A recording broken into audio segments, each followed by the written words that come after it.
Boasting the most health in the game, easy to perform high damaging combos, and some oppressive set play with his specials, Crusader has proven early speculations correct in that he's an absolute menace to fight against, particularly in the lower ranks. He's easy for new players to pick up and do well with, and very tough for other new players to fight against.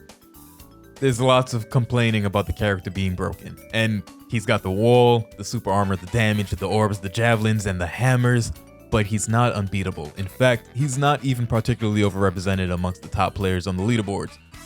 So, all the whining about Crusader and other strong characters has inspired a new series on the channel, How to Beat.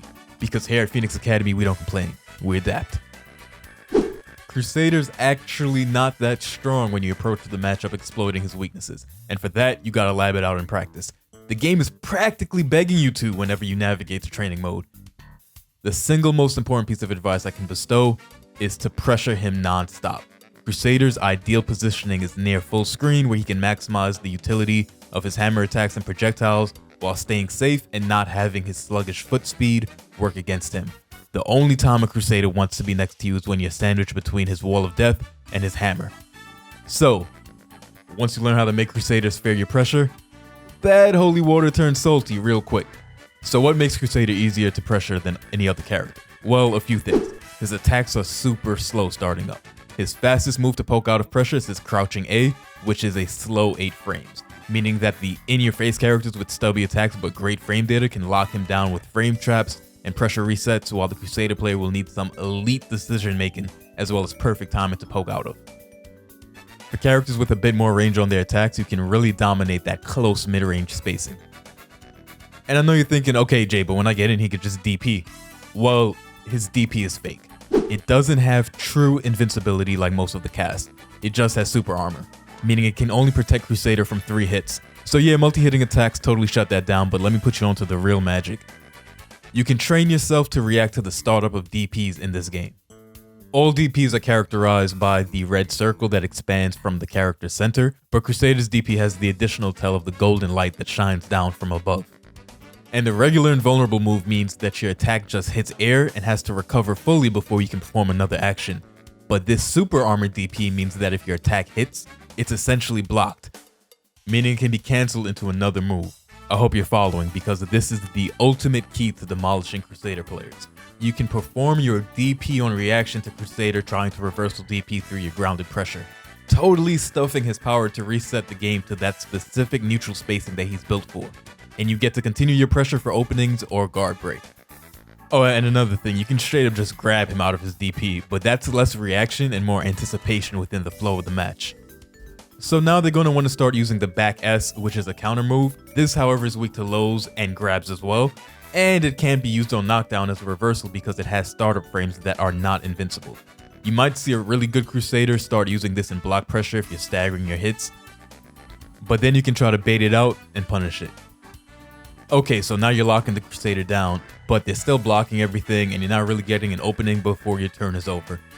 But check this out. Crusader's giant hitbox lets you get instant air attacks on him. Now these are pretty much impossible to block on reaction since they happen so quickly. You know, hence the term instant. So 90% of the time you'll get the opening unless they make a guess or try to fuzzy guard it by alternating low and high blocks successfully. And you can do some investigating, see what moves your character has to instant overhead with and what you can combo into from there. Some people can do it outright, some people may need to use a conversion. But even if you don't have an accessible instant overhead combo option, just showing the instant overhead gives you that mental edge that you need in the battle. You know, more things for your opponent to think about.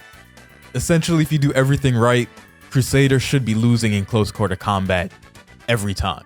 Whenever you get that hit, you better be confirming into your highest damage output combos because you'll need a lot of total damage to put Crusader away, since not only does he have the highest health in the game, he gets a defensive buff when he goes into awakening state. Alright, that's the easy stuff.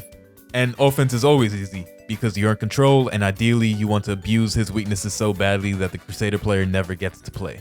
But every match isn't ideal and you have to learn how to deal with Crusader's pressure and moves. Again, his moves are really slow. If you can quickly download how the Crusader player matched up with moves in neutral, then you can blow him up with some well-timed rolls. Lots of characters can just duck his main projectile without having to block it, and some can actually run underneath If you have a crouching attack that goes pretty far horizontally, then you live in the dream because you can just blow this move up whenever you see it thrown out in your range. Then there's the really good attacks, the wall, the spear, the buff, the charge. If you end up blocking any of Crusader's basic attacks, you have to be mindful that they can be cancelled into any of these specials. So the easy one, the charge is punishable by blocking. But sometimes the spacing can make it harder for characters that don't have attacks with both the range and speed to punish it. So another option is to roll through before the hammer swing and guarantee your punish. You can also do things like counters, DPs, armor moves in between. Whatever gives you the best damage output is advised. Watch out though, because if they have white life, then a conversion can leave Crusader with some plus frames to bully you a little. And if you made the wrong decision like a roll, then you'll take some damage. Next, the air javelin. This move is really good and the hitbox is a bit larger than it appears. This move in conjunction with the orb gives Crusader some good long range zoning, and then you have one of the best moves in the game, the wall. It auto tracks to your position, it has quick startup, it can smack you out the air, it's plus on block. This is the move that makes Crusader so overwhelming. Besides how good those things are, its actual effect is devastating. It just pins you into a corner no matter where you are, and you gotta make the right decision through Crusader's pressure. He can bop you with this if you try to play neutral, he can frame trap you with it if you try to challenge the pressure, and you'll eat a full combo into more wall pressure. So you're not really gonna like the first part of the answer that I got for this. Some characters in fighting games just do things that don't have a right answer. You can try to roll it, but he's still plus. It can interrupt a lot of moves. You just gotta watch out for it. And once you hold the pressure, you'll realize, hey, these moves look scary, but in practice, they don't really do a whole lot. There are no grounded overhead, so you can just block everything. He's really slow, so it's easier to tech any throws that he tries out of his pressure. Just hold it, patience on defense, and in neutral is how you blow him up.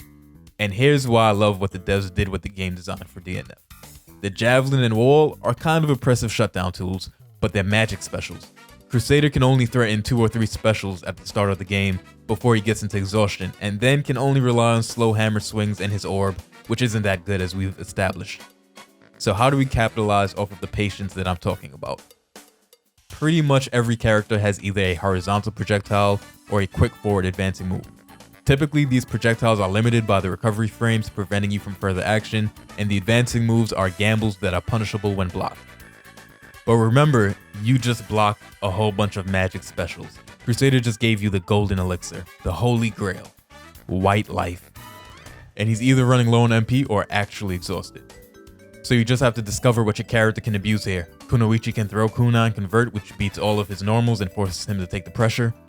Berserker has a bunch of moves that he can convert off of that let him get in immediately. Striker, Grappler have their forward advancing moves that are projectile invulnerable. Ghostblade can throw out the ghost or back S and teleport for free.